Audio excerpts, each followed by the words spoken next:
गुरु प्यारी साध संगत जी, बड़े प्यार से कहिए धन निरंकार जी। आशा करते हैं कि आप सभी संत सतगुरु माता जी के आशीर्वाद से जहाँ भी होंगे सेवा सिमरन और सत्संग करते हुए स्वस्थ होंगे, खुश होंगे, प्रसन्न होंगे। साध संगत जी, संत अपने आप को निरंकार को अर्पण क्यों कर देते हैं? साध संगत जी, निर्लेप जीवन में अहंकार बहुत बड़ी बाधा पैदा करता है, क्योंकि अक्सर इंसान को यह भ्रम हो जाता है कि शायद मैं खुद ही अपना तथा अपने परिवार का पालन पोषण कर रहा हूँ। अक्सर कह भी दिया जाता है कि दाने दाने पर लिखा होता है खाने वाले का नाम, लेकिन ऐसा माना जाता है कि दाने दाने पर लिखा है देने वाले का नाम।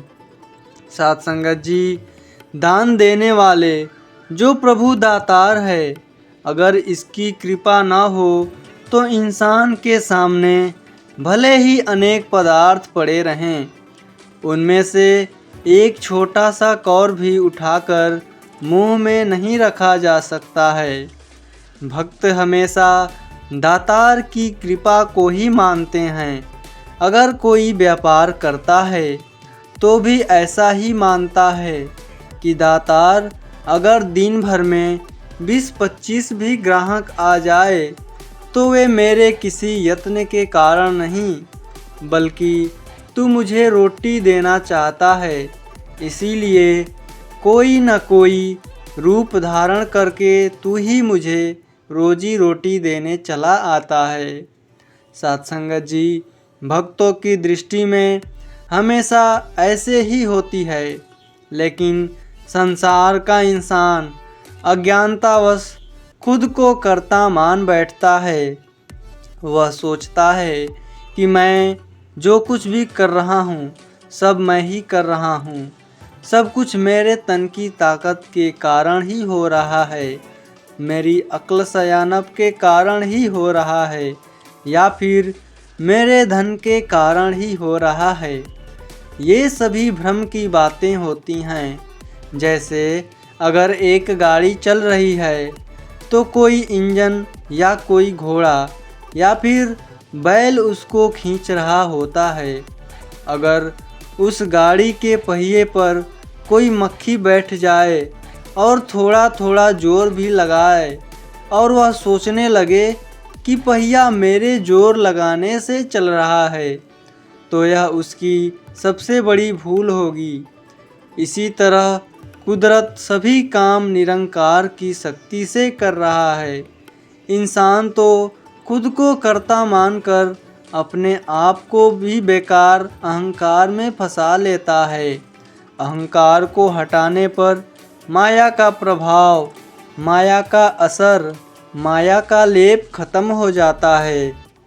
जब तक इंसान अपनी मैं को कायम रखता है, तब तक उसे उसका असर ग्रहण करना पड़ता है, तथा जब इस मैं को हटा देता है तो उस पर कोई माया का असर नहीं होता है। वह यश अपयश से ऊपर हो जाता है, सुख दुख में एक रस रहता है, तथा इस निरंकार का आसरा लेकर अपने आप को निरंकार में ही समा देता है। साध संगत जी, अपने आप को निराकार को अर्पण कर देने से ही सहज अवस्था बन पाती है। साध संगत जी, मन के विकार स्वयं ही दूर होने लगते हैं, भेदभाव मिट जाते हैं, जाति पाति की दीवारें टूट जाती हैं, भाषा की दीवारें टूट जाती हैं, फिर कोई पराया नहीं रह जाता है। ऐसी अवस्था बन जाने के बाद किसी से बैर करने का कोई आधार ही नहीं रह पाता, क्योंकि घृणा तो उतनी देर ही होती है जितनी देर किसी को पराया माना जाए। जब कोई पराया ही नहीं है तो घृणा किससे की जाए? हम अक्सर देखते हैं कि हमारे कमरे में बहुत कीमती सामान पड़ा होता है। बहुत अच्छा कागज़ दीवारें पर लगी होती हैं। हमारा अपना बच्चा पेंसिल लेकर उस पर कुछ लकीरें लगा देता है तो हमें थोड़ा सा गुस्सा आता है। हम उसे डांटते हैं तथा समझाते हैं कि ऐसा नहीं करते।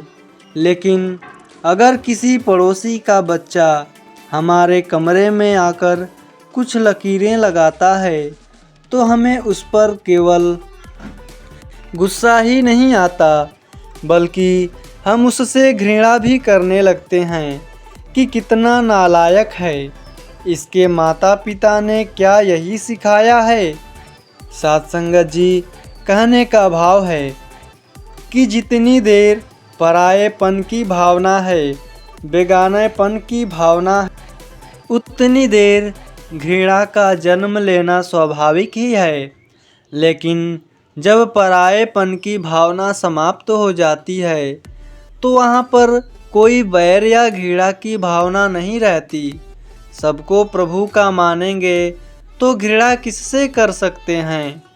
भक्त ने सदा सब कुछ इस दातार, इस प्रभु परमात्मा को ही माना है कि हे दातार, तेरी ही सब वस्तुएं हैं, तू ही दाता है, तू ही देने वाला है, मेरा तू ही है। जो मैं इन चीज़ों का असर ग्रहण करूं, यह तो तेरी ही वस्तुएं हैं, तू ही मालिक है। इसीलिए भक्त बेफिक्र हो जाते हैं और कोई बोझा अपने पर नहीं लेते।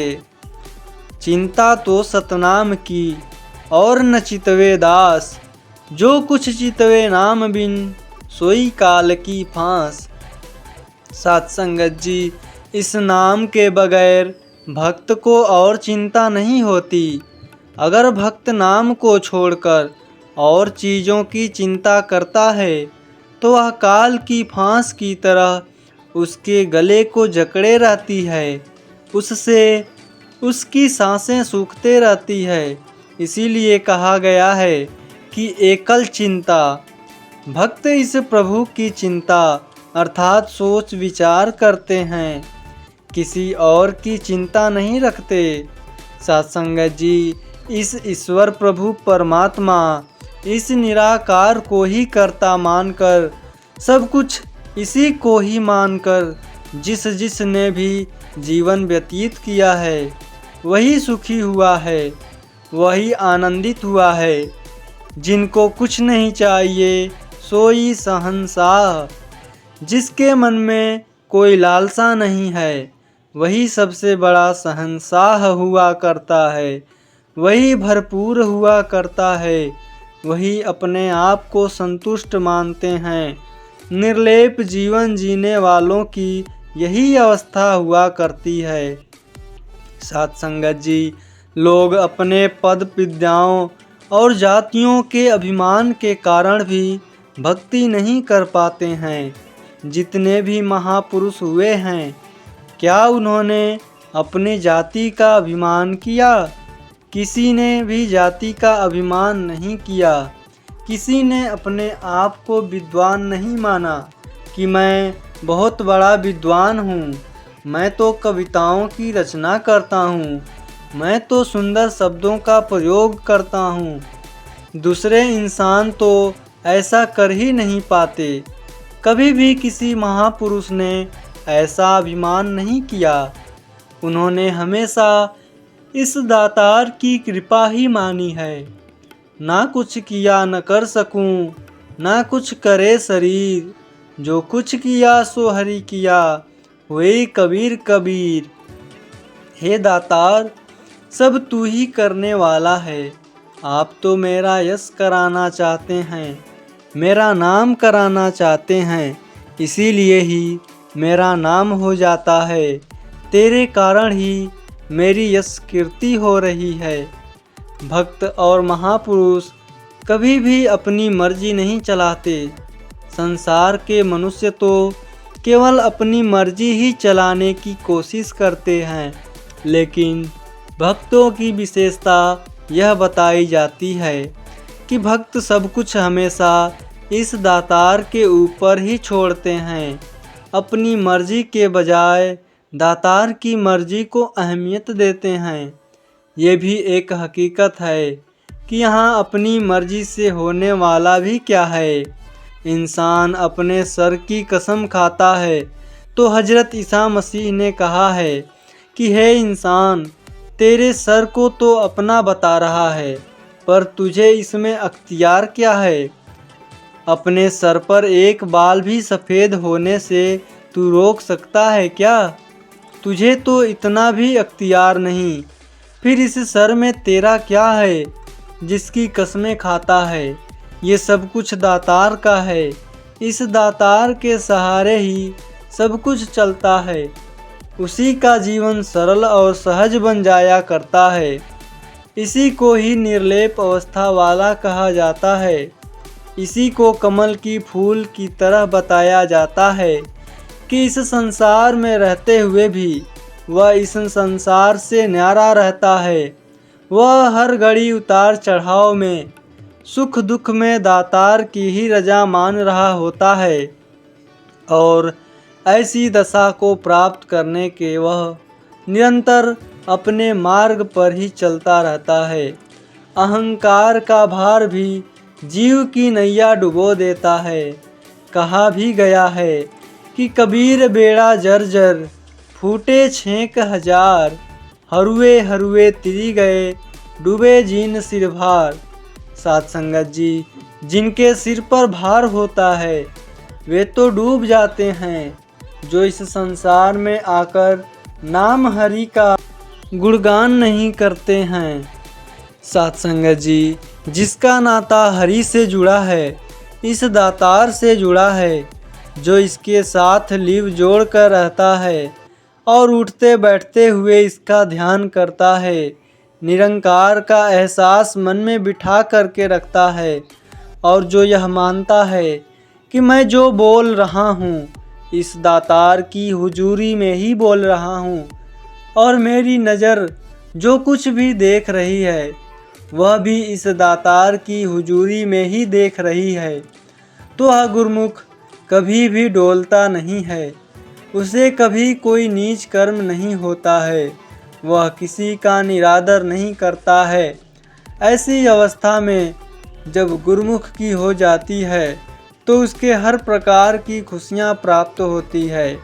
हमें सतगुरु ने जो ज्ञान दिया है परम पिता परमात्मा के साथ मिलाया है, हमने इससे लाभ लेना है।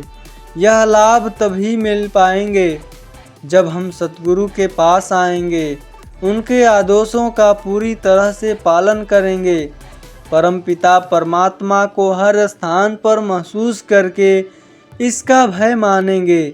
जब हम यह मान लेते हैं कि मैं कुछ भी नहीं काम करूं, कहीं भी चला जाऊं, धरती के नीचे या पहाड़ के ऊपर चला जाऊं, वहां भी परमात्मा मुझे तथा मेरे कर्मों को देख रहा है, तो बुरा कर्म हो ही नहीं सकता, क्योंकि मुझे एहसास होता है कि मेरा कोई भी धर्म, मेरा कोई भी कर्म प्रभु से छिपा नहीं है।